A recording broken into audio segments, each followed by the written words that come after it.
আসসালামু আলাইকুম। সংবাদে আপনাদের সবাইকে স্বাগত জানাচ্ছি। আমি ফিরোজ তোহা। শুরুতেই সংবাদ শিরোনাম। বাংলাদেশের সর্বশেষ গুরুত্বপূর্ণ আপডেট সংবাদে আপনাকে স্বাগত। শুরুতেই সংবাদ শিরোনাম, পরে বিস্তারিত। প্রথমে জানাবো খালেদা জিয়ার সঙ্গে পাকিস্তানের পররাষ্ট্রমন্ত্রীর সাক্ষাৎ, কি কথা হলো। বিএনপি চেয়ারপারসন বেগম খালেদা জিয়ার খোঁজ খবর নিতে তার বাসায় গিয়েছেন বাংলাদেশে সফররত পাকিস্তানের উপপ্রধানমন্ত্রী ও পররাষ্ট্রমন্ত্রী ইসহাক দার সহ ৬ সদস্যের প্রতিনিধি দল। সন্ধ্যা ৭টার দিকে রাজধানীর গুলশানে অবস্থিত খালেদা জিয়ার বাসভবন ফিরোজায় যান তারা।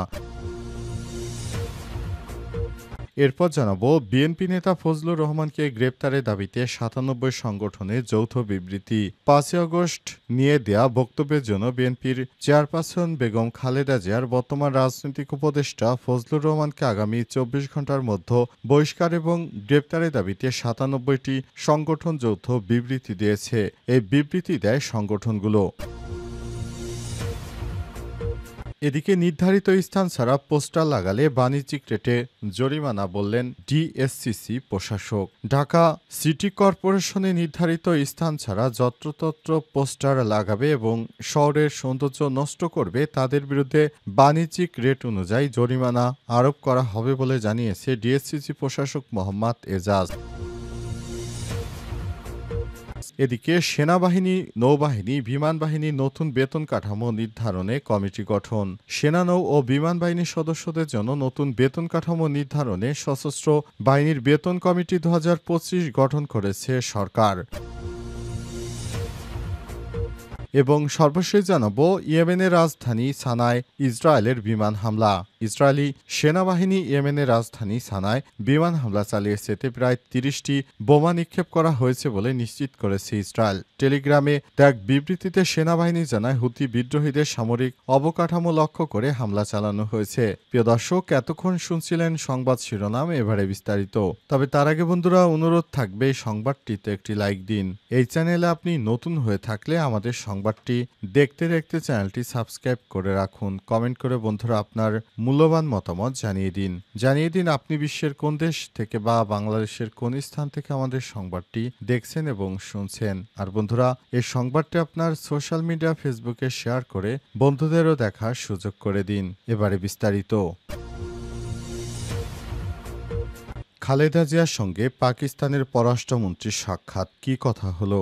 বিএনপি চেয়ারপারসন বেগম খালেদা জিয়ার খোঁজখবর নিতে তার বাসায় গিয়েছেন বাংলাদেশে সফররত পাকিস্তানের উপপ্রধানমন্ত্রী ও পররাষ্ট্রমন্ত্রী ইসহাক দার সহ ৬ সদস্যের প্রতিনিধি দল। রোববার ২৪ আগস্ট সন্ধ্যা ৭টার দিকে রাজধানীর গুলশানে অবস্থিত খালেদা জিয়ার বাসভবন ফিরোজায় যান তারা। বৈঠকে ইসহাক দার খালেদা জিয়ার শারীরিক অবস্থার খোঁজখবর নিয়েছেন। এ সময় তিনি বেগম জিয়াকে দেশটির রাষ্ট্রপতি ও প্রধানমন্ত্রীর পক্ষ থেকে শুভেচ্ছা জানিয়েছেন। বেগম খালেদা জিয়া এ সময় পাকিস্তানের বন্যার খোঁজ খবর নিয়েছেন। বৈঠকে দুই দেশের স্বার্থ সংশ্লিষ্ট বিষয়ের পাশাপাশি সম্পর্ক স্বাভাবিক করার বিষয়ে আলোচনা করেছেন। তবে চলমান রাজনৈতিক বিষয় কোনো সংলাপ হয়নি।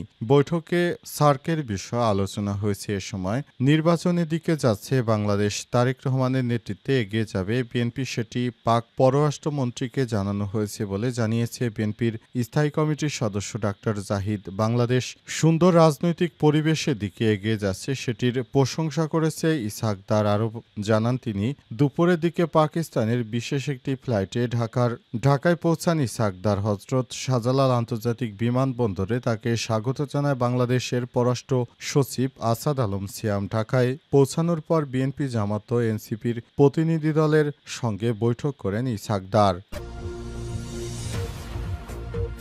বিএনপি নেতা ফজলুর রহমানকে গ্রেপ্তারের দাবিতে ৯৭ সংগঠনের যৌথ বিবৃতি। ৫ই আগস্ট নিয়ে দেয়া বক্তব্যের জন্য বিএনপির চেয়ারপারসন বেগম খালেদা জিয়ার বর্তমান রাজনৈতিক উপদেষ্টা ফজলুর রহমানকে আগামী ২৪ ঘণ্টার মধ্যে বহিষ্কার এবং গ্রেপ্তারের দাবিতে ৯৭টি সংগঠন যৌথ বিবৃতি দিয়েছে। আজ এই বিবৃতি দেয় সংগঠনগুলো। বিবৃতিতে বলা হয়েছে, বিএনপি চেয়ারপারসন বেগম খালেদা জিয়ার বর্তমান রাজনৈতিক উপদেষ্টা, ফ্যাসিবাদ আওয়ামী লীগের দোসর কেন্দ্রীয় নেতা ফজা পাকলা সাবেক মুজিব বাহিনীর প্রধান ও নিষিদ্ধ ছাত্রলীগের সাবেক সেক্রেটারি এবং সভাপতি ফজলুর রহমান ৫ই আগস্ট নিয়ে দেওয়া বক্তব্য জুলাই অগস্ট শহীদদের রক্তের সঙ্গে বেইমানির শামিল অবিলম্বে আগামী ২৪ ঘন্টার মধ্যে ২৪-এর ৫ই আগস্ট নিয়ে ফজলুর রহমানের দেওয়া বক্তব্য প্রত্যাহার করতে হবে। একই সময়ের মধ্যে ফজলুর রহমানকে সকল সাংগঠনিক পদ থেকে বহিষ্কার করে গ্রেপ্তার করতে হবে। ২৪ ঘন্টার মধ্যে ফজলুর রহমানের বিরুদ্ধে ব্যবস্থা না নিলে ছাত্র জনতাকে সঙ্গে নিয়ে কঠোর কর্মসূচি দিয়ে গণ অভ্যুত্থানের বৃহত্তম ঐক্য শক্তি জুলাই ঐক্য তার বিরুদ্ধে ব্যবস্থা গ্রহণ করবে। ফজলুর রহমান বিভিন্ন সময় শিক্ষার্থীদের নিয়ে নানা রকম কুরুচিপূর্ণ মন্তব্য করে আসছে, যেটা কোনোভাবেই গ্রহণযোগ্য নয়। ফজলুর রহমান বাংলাদেশের বিরুদ্ধে সবসময় অত্যন্ত আপত্তিকর মন্তব্য করে আসছে, যেটা তার রুচির সঙ্গেই যায়।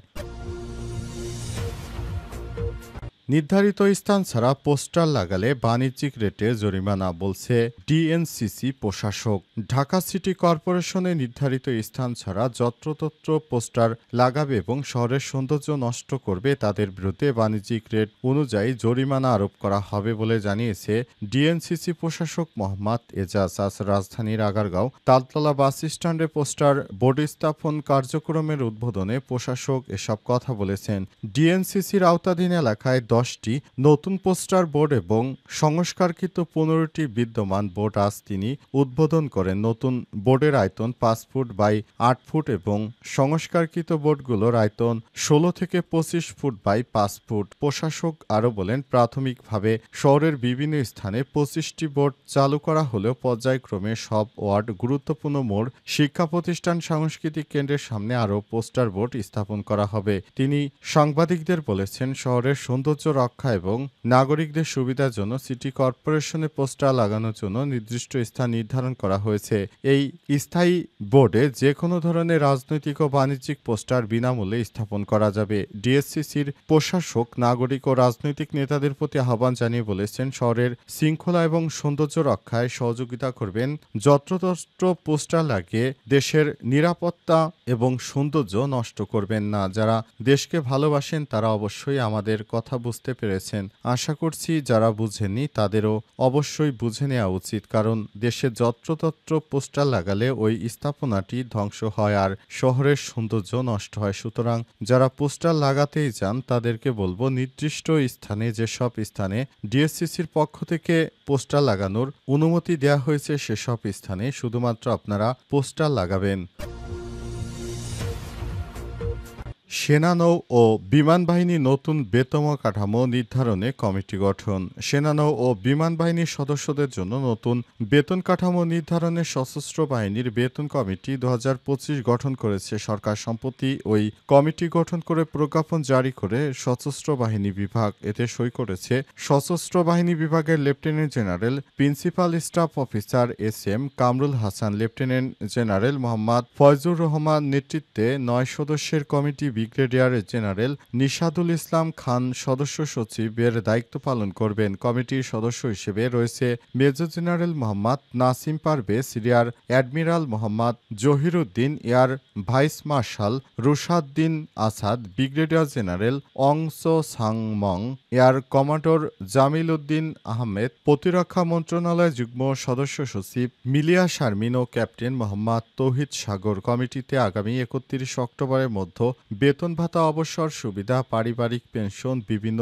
আর্থিক সুবিধার সুপারিশ জমা দিতে বলা হয়েছে।